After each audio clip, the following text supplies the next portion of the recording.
6절에서 10절까지의 말씀입니다. 신약성경 요한 1서 1장 6절에서 10절까지의 말씀입니다.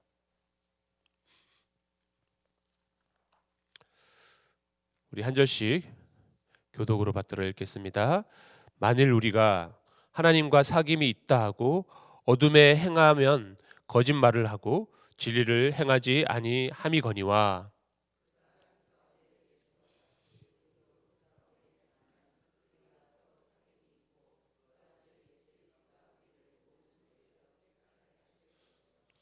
만일 우리가 죄가 없다고 말하면 스스로 속이고 또 진리가 우리 속에 있지 아니할 것이요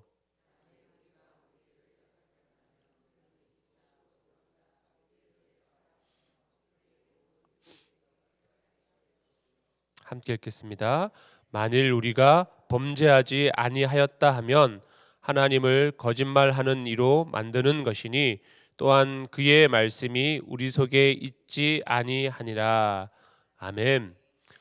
요한 1서의 주된 내용은 믿음으로 구원받은 신자들이 어떻게 그리스도의 참된 제자답게 살아갈 수 있는지에 대한 가르침입니다. 특히 오늘 본문은 그리스도의 제자는 빛 대신 하나님과 친밀한 사귐의 자리에 있어야 하는 것을 말씀하고 있습니다. 어둠 가운데 있던 죄인들이 어떻게 빛 대신 하나님과 사귈 수 있을까요? 오늘 말씀을 통하여서 주님의 빛 가운데를 걸어가며 그 사귐 속에 거할 수 있는 저와 여러분이 되기를 간절히 소망합니다. 우리 본문 6절과 7절 말씀을 다시 한번 읽어보겠습니다. 만일 우리가 하나님과 사귐이 있다 하고 어둠에 행하면 거짓말을 하고 진리를 행하지 아니함이거니와 그가 빛 가운데 계신 것 같이 우리도 빛 가운데 행하면 우리가 서로 사귐이 있고 그 아들 예수의 피가 우리를 모든 죄에서 깨끗하게 하실 것이요. 아멘. 6절에는 어둠에 행하면이라고 되어 있고 7절에는 빛 가운데 행하면이라고 말씀하는데 이 말씀을 잘못 이해하면 오해를 불러일으키게 될 수 있습니다.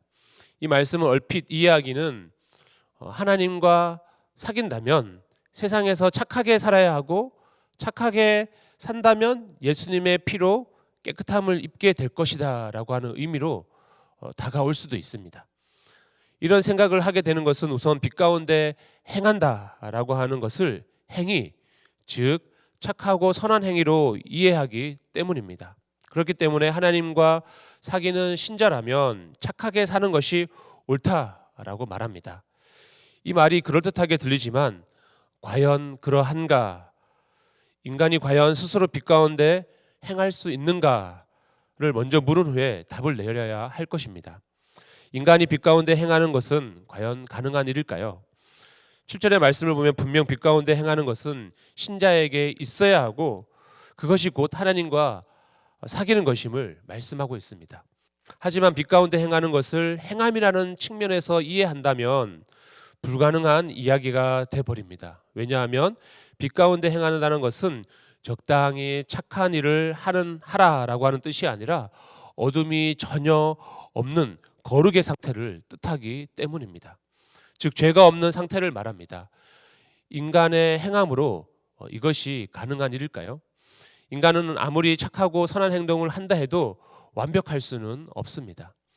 선한 행동을 하는 듯하지만 여전히 죄 가운데 있는 자신의 실체를 발견할 수밖에 없습니다.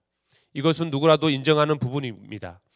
착하게 또 선하게 살려고 애쓰지만 전혀 죄를 짓지 않고 산다는 것은 실로 불가능에 가깝다라고 할 수 있습니다. 그러나 앞서 말한 대로 빛 가운데 행한다라고 하는 것은 어둠에서 벗어난 삶, 거룩하고 깨끗한 삶을 의미하는 것이기 때문에 그렇게 본다면 행함의 의미에서는 빛 가운데 행한다라고 하는 것은 불가능하다는 결론을 내릴 수밖에 없습니다. 그러나 본문은 분명 빛 가운데 행하는 것을 하나님과 사귐으로 말하고 있습니다. 그러므로 하나님과의 사귐이 있는 신자라면 분명 빛 가운데 행하는 자라는 것입니다. 이렇게 볼 때 행함의 의미가 아닌 다른 의미에서 빛 가운데 행하는 문제를 이해해야 함을 알 수 있습니다. 우리 8절을 한번 읽어보겠습니다. 만일 우리가 죄가 없다고 말하면 스스로 속이고 또 진리가 우리 속에 있지 아니할 것이요.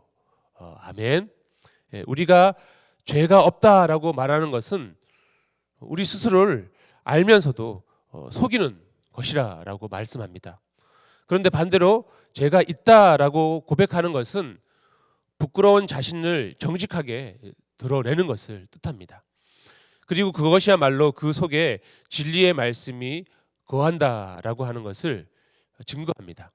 다시 말해 진리의 말씀이 우리로 하여금 예수 그리스도의 십자가 앞에 우리의 죄를 고백하게 하신다라고 하는 것입니다. 그렇다면 7절과 8절 사이에 모순점이 등장하는 것 같습니다.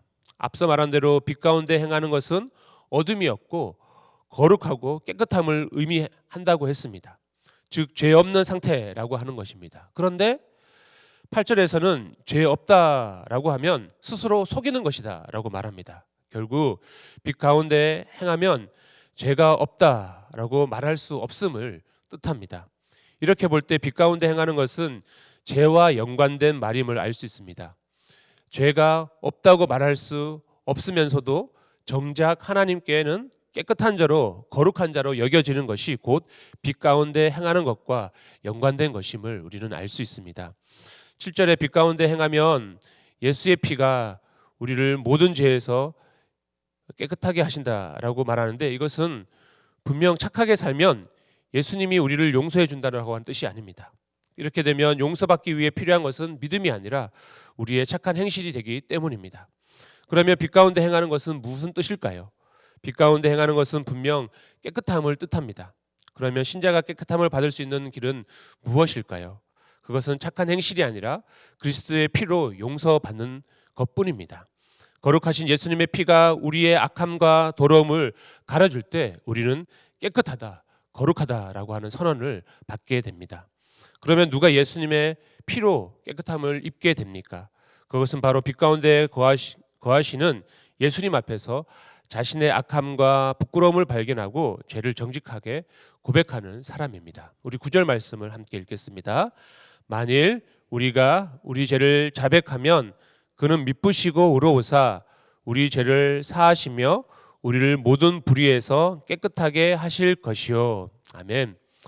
따라서 빛 가운데 행한다라고 하는 것은 빛으로 인해서 자신의 어두움이 드러나고 그것으로 자신의 죄와 악함을 발견함으로써 사도 바울처럼 나는 하나님 앞에 죄인임을 정직하게 고백하는 것을 말합니다.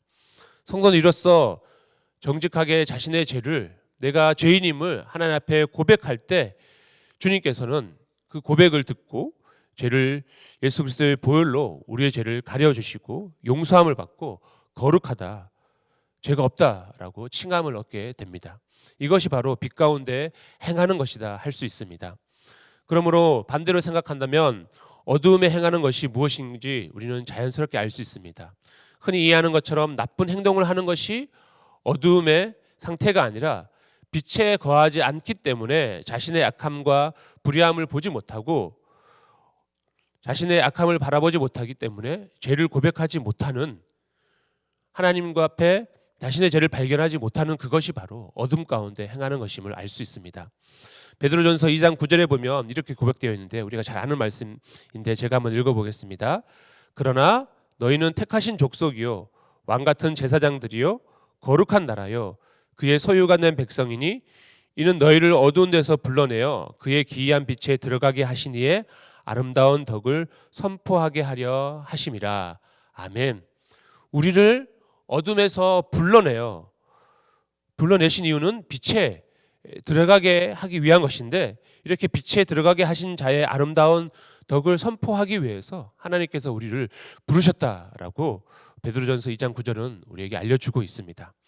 빛에 들어가게 하신 이의 아름다운 덕이란 우리의 어둠과 불의함을 가려주신 이를 말합니다.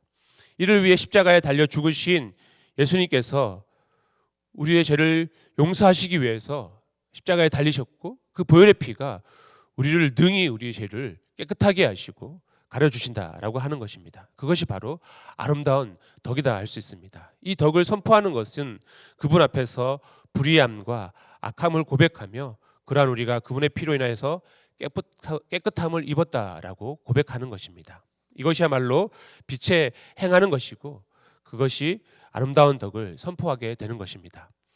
신자란 이처럼 도덕적으로 행위를 하는 것에 그 의미가 있는 것이 아닙니다. 자신의 죄를 알고 나를 깨끗하게 하시기 위해 피 흘리신 그분을 바라보는 것이 바로 신자의 삶의 의미라 할 수 있습니다. 물론 그렇다고 해서 도덕적인 삶은 엉망이 되어도 좋다라고 하는 것이 아닙니다. 자신의 악함을 알고 주님을 바라보는 신자에게서는 세상의 도덕보다 더 높은 모습이 보여지기 때문입니다. 우리를 죄에서 깨끗하게 하신 하나님과 사귐 가운데 있을 때 주님께서는 이제 우리를 더 이상 어둠에 다니지 아니하게 하실 것이기 때문입니다. 빛이 어둠에 비췄을 때 어둠이 보이는 반응은 두 가지입니다. 빛을 깨닫지 못하고 밀쳐내는 것과 빛으로 인해서 자신의 어둠을 깨닫는 것입니다. 신자는 바로 후자의 사람입니다.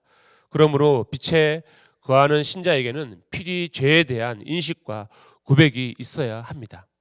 하나님과 사귀는 것도 이것으로 이해해야 합니다. 착한 행실을 통해 하나님과 사귐을 획득하는 것이 결코 아닙니다. 나는 도무지 용서받을 수 없는 죄인임을 인정하고 부끄러움을 무릅쓰고 정직하게 자신의 죄를 자백할 때 하나님께서 우리에게로 들어오셔서 사귐의 자리로 인도하시는 것입니다. 그러므로 빛이신 하나님과 사귈 때 나타나는 것은 자신의 악함을 보게 되는 것입니다. 그리고 죄를 고백하며 피 흘리신 예수님께 감사하게 됩니다. 빛 가운데 행하십니까? 예수님 앞에서 여러분의 악함을 깨달으시기 바랍니다. 그리고 여러분의 죄를 깨끗하게 하기 위해 죽으신 그분의 아름다운 덕을 널리 선포하십시오. 이것이 우리의 부름받은 이의 뜻입니다. 오늘도 주님과 사귐의 빛 가운데 걸어가는 하루가 되기를 간절히 축복합니다. 함께 기도하겠습니다.